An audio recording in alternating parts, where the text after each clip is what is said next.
The Island of Creation in God of War is a truly pivotal location in the entire saga. For what happens here sets in motion something that will go on to affect every being in Greece and across all pantheons in existence. The Island of Creation is the place where all life began in Greece. According to myth, it is home to the Sisters of Fate and is located at the very edge of the Greek world. It's so far from any sort of civilization that it would take at least 6 days riding a Pegasus non-stop to reach it from near the center of Greece.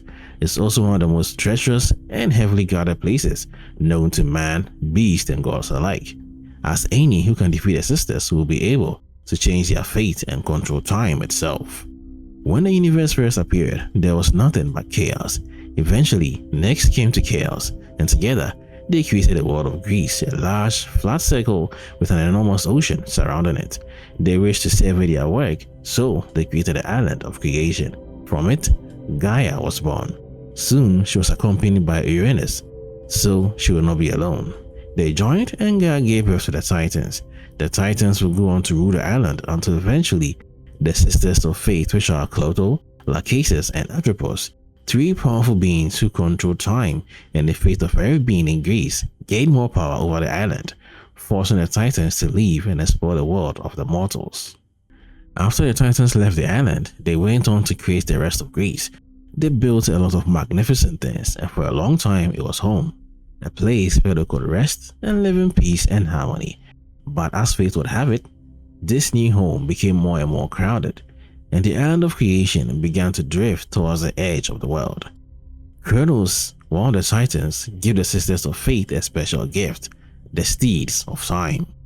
These gigantic and powerful horses helped pull the island away from the edge, preventing its demise, and to sway the sisters in its favor.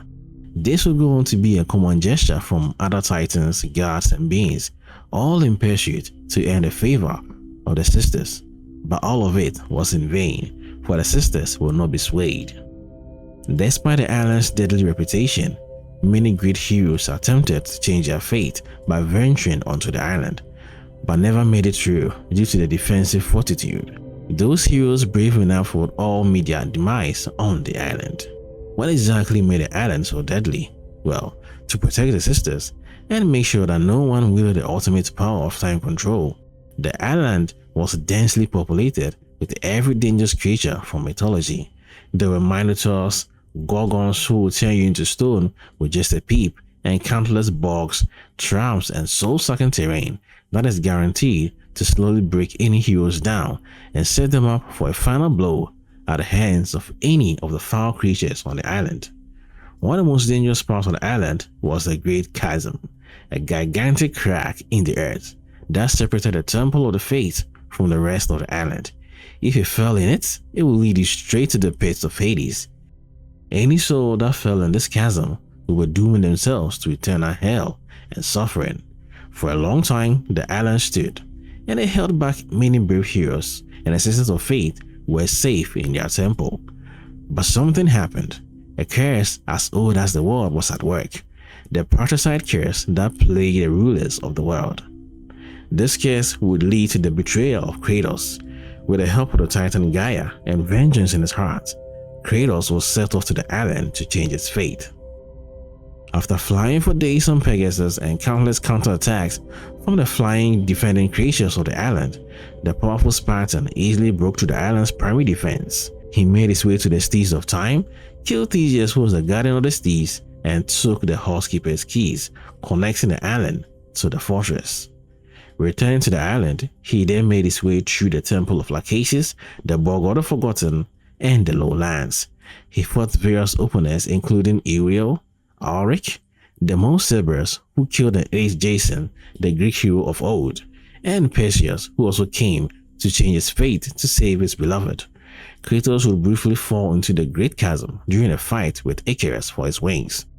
During his time in the chasm, he would meet Atlas, who still hasn't forgiven him for helping the Olympians trap him under the earth, eternally responsible for holding the earth up on his shoulders.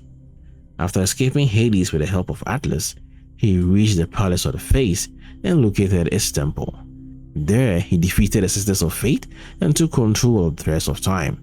With the power to control time itself, Kratos will go back in time to prevent his own demise at the hands of Zeus, hoping to exact his revenge at last. The island is one of the only locations in the entire God of War saga that evokes a feeling of dread and horror. No realm or world has the same effect. This place still gives me the creeps whenever I happen to replay God of War 2. The abject dissolution and desperate nature of the design and atmosphere elevated the storytelling to something more visceral and made it one of the best experiences in gaming. Essentially, God of War 2 and the Island of Creation is one of the most eerie parts in God of War history. No mission, no level, no world or realm can match it when it comes to the sheer spookiness of the place. Awesome level design, brilliant game development, and I hope that one day this game will be remade where we can hear more about the development of this world and we can actually re-experience it in a more visceral, spooky, modern version or modern recreation of this world. What do you think about the Island of Creation? Let me know what you think. Does it spook you like it does me? And if you happen to like any of this, please remember to leave a like, smash the like button, share it, comment, do whatever you can to make sure this video does well. It helps the channel and it helps me make better content in the future. Thank you for watching, and I'll see you next time.